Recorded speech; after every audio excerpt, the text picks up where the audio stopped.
2011, 2016 এবং 2021 সব কিছুকে পেরিয়ে 2026-এ আবার বঙ্গ নির্বাচন। আমাদের মুখটা দেখা যাচ্ছে। এইবারের বঙ্গ নির্বাচন কতটা আলাদা? এবারেই আলাদা, কারণ এই বঙ্গ নির্বাচন থেকে অভিযান হবে দিল্লি অভিযান। দিল্লি অভিযানের শুরু হচ্ছে এই বঙ্গ নির্বাচন। 250 বেশি সিট নিয়ে নির্বাচন আজকে যে লোক দোকানে ছেড়ে বেরিয়েছে 100 বছরের ইতিহাস। কেন্দ্রের যে এত এসআইআর চক্রান্ত এবং নাম তোলা, নাম কাটা, এটা কি কোনো প্রভাব ফেলবে? তা সত্ত্বেও তো দেখবেন, জনজোয়ার তো নিজের চোখেই দেখে নেবে।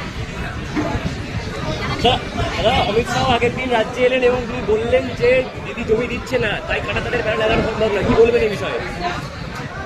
অমিত শাহ রাজ্যে এসে বলেছিলেন মমতা ব্যানার্জি জমি দিচ্ছে না, এই জন্য কাটাতারের বেড়া লাগানো সম্ভব হচ্ছে না। এই বিষয়ে আপনি কি বলবেন? সব জমি তো ওদের, ওরা তো জমিদার, ওরা জমি পাচ্ছে না। ওর ছেলের জন্য সারা পৃথিবীর ইন্টারন্যাশনাল ক্রিকেট কন্ট্রোল বোর্ডের জমি পেয়ে গেল, আর নিজের এখানে উন্নয়নের জমি পাচ্ছে না।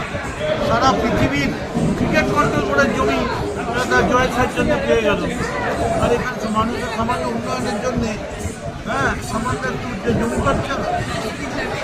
আগের দিন অমিত শাহ এলেন, তিনি বললেন যে তিনি তৃণমূলকে এইভাবে আক্রমণ করলেন, বললেন যে জঙ্গলরাজকে উৎখাত করতে হবে এবং চার্জশিট পেশ করলেন। কি বলবেন?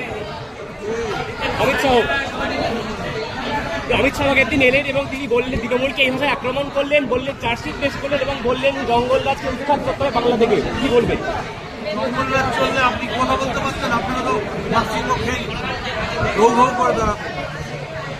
এটা জঙ্গলরাজ চলছে না,